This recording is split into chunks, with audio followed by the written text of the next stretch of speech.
Welcome back to the channel, my fellow Port Charles addicts. Today is a beautiful, dramatic Monday, and we have an absolute mountain of chaos to unpack. The heavy steel doors of Pentonville are slamming shut, echoing with the finality of a seismic shift in momentum that leaves everyone in Port Charles facing impossible choices and devastating consequences. My mind is racing with all the implications of what is about to happen. Are we seriously watching Curtis Ashford lose his freedom after everything he has fought for? Because it feels like a massive punch to the gut, and I definitely need to vent about this with people who actually get it. So, let's talk about Curtis first. He is actually getting ready to report to Pentonville for the beginning of his sentence. I am just sick over this. I mean, we all knew it was a distinct possibility when he turned down that plea deal, but seeing it actually happen on screen, it is devastating. He wanted to fight for his place in baby Desmond's life. He wanted to prove he wasn't going to just roll over for Isaiah Gannon, and now he is being ripped away from his family. And the way the writers are setting this up is just dripping with pure, unadulterated angst. There is going to be a gathering for Curtis at Portia Robinson's house, which sounds like it should be a supportive, loving send-off, but of course, it is going to be incredibly awkward and painful, because Portia thinks the kindest thing she could do for her ex is not be there. I'm sorry, but what? Am I the only one who thinks Portia is being utterly ridiculous right now? I mean, I get that there's a ton of bad blood, especially with her testifying against him in court and her whole messy romantic situation with Isaiah Gannon suing him. But this is about Curtis facing years behind bars. You don't just skip the goodbye gathering because you feel guilty or awkward. But honestly, this is classic Portia. She always overthinks these emotional situations and ends up making the wrong call out of some misplaced sense of martyrdom. Thank God for Trina Robinson, right? Trina completely disagrees with her mother and fiercely argues that Curtis could use all the support he can get right now. I love how Trina has stepped up as the mature, grounded voice of reason in this family. She has set her boundaries, she has distanced herself from her parents' toxic drama, but when it comes down to it, she loves Curtis and she knows he needs his family around him before the prison doors lock him away. Trina is absolutely right. Curtis is going to be surrounded by enemies in Pentonville, so he needs to feel the warmth and love of his family before he goes into that dark, dangerous place. But wait, I'm getting ahead of myself. Before this gathering even gets underway, we get the scene that is probably going to break the internet and shatter my heart into a million pieces. Curtis is going to savor his final moments of freedom with Jordan Ashford in the bedroom. Yes, you read that right. In the bedroom, I am screaming.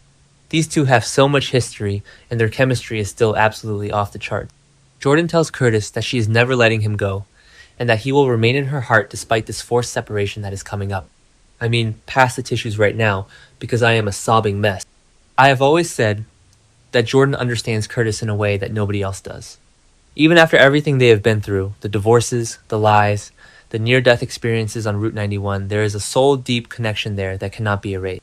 And seeing them share this passionate, heartbreaking farewell before he reports to prison is just... it is everything I wanted, but also so painful. Because we know he has to leave. Is he going to reassure her? Because Jordan is taking on a massive new responsibility right now and she needs him more than ever. Speaking of Jordan, she is going to get a pep talk about her temporary Aurora CEO news on Friday's episode. I am so here for CEO Jordan.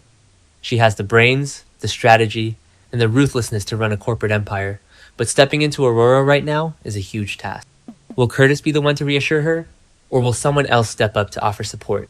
Whoever it is, Jordan needs to hear that she is capable of handling this, because her heart is going to be breaking while Curtis is locked. She is going to bury herself in corporate warfare to cope with the pain of losing him to the prison system, and I just know it is going to be phenomenal television. Okay, back to the gathering at Portia's house. Ava Jerome is also going to be there for Portia. I know some people are loving this friendship, but personally, I am always a little wary when Ava plays the supportive bestie. But in this case, Ava assures Portia that Trina is going to be fine despite Curtis's time away. And you know what? Portia is glad to know Ava is always going to look out for Trina and provide a sympathetic ear.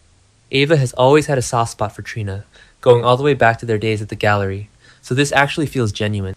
It is nice to see Ava showing some humanity, especially considering the dark, twisted things she is up to across town, because Ava is definitely not all sunshine and rainbows right now. Let's pivot to Drew Kane.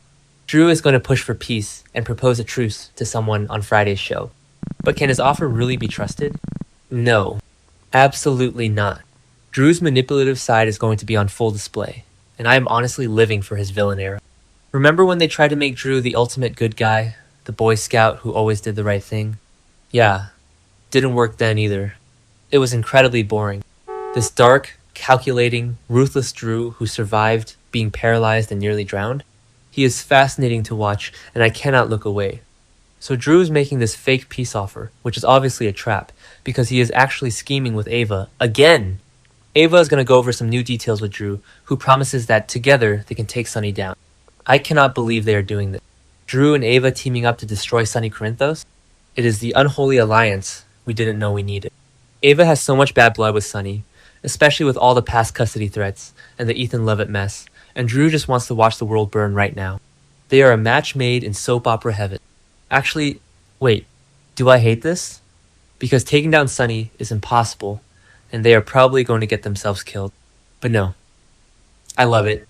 I love that someone is finally challenging the mob boss status quo. Drew is so arrogant right now, he thinks he is untouchable, because he survived Willow's drugging and Nina's lake push. He thinks he can outsmart the most dangerous man in town. Ava knows exactly how dangerous Sonny is, but she is desperate and angry. This scheme is going to blow up spectacularly, and I am popping my popcorn right now to watch the explosive fallout. Meanwhile, we have some serious family drama brewing with the Spencers and Falconeris. Laura Collins is going to reach out to Rocco Falconeri and hope he is willing to do something for her.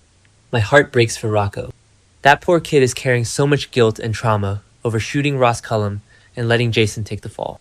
And now Laura is asking for his help to make things easier on Lulu. Lulu is already stressed out to the max because of Charlotte Cassadine and all the Valentine drama that has been dragging her down.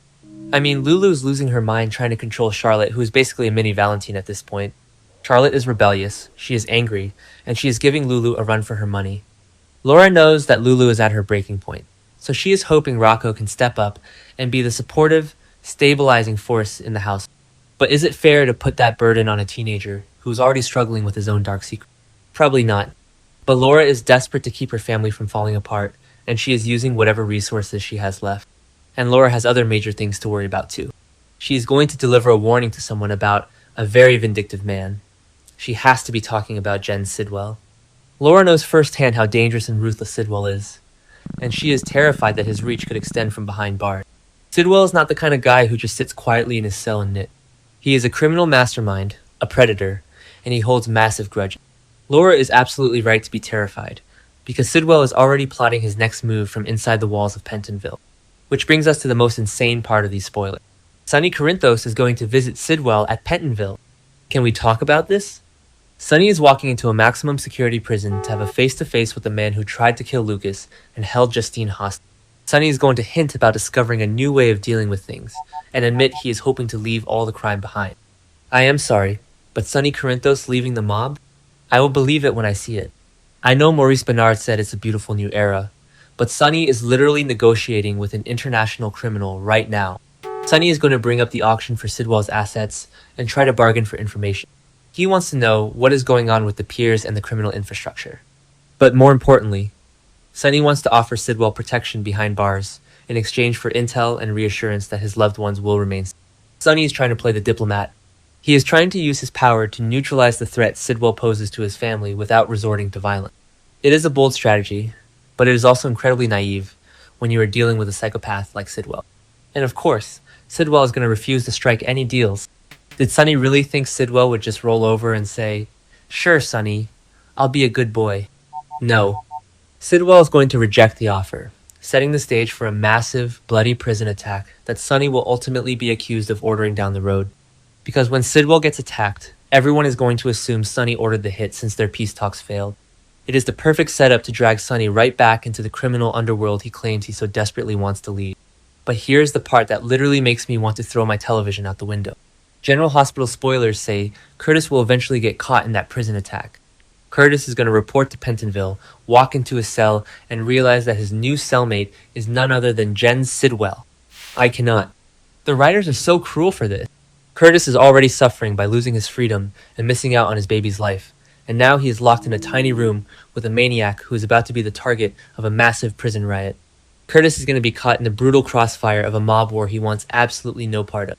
He is just trying to survive his sentence and get back to Portia and Desmond, but Sidwell is going to drag him into this violent, bloody mess. Will Curtis have to protect Sidwell to survive? Will they form some kind of twisted alliance just to make it out of the attack alive? The suspense is literally killing me. I don't know how I am going to survive watching Curtis go through this absolute. The stakes have never been higher, and I am just praying that Curtis makes it out in one piece. Will Curtis survive the brutal crossfire of Sidwell's prison war, or will Sonny's failed truce cost an innocent man his life? Drop your theories below and subscribe for more.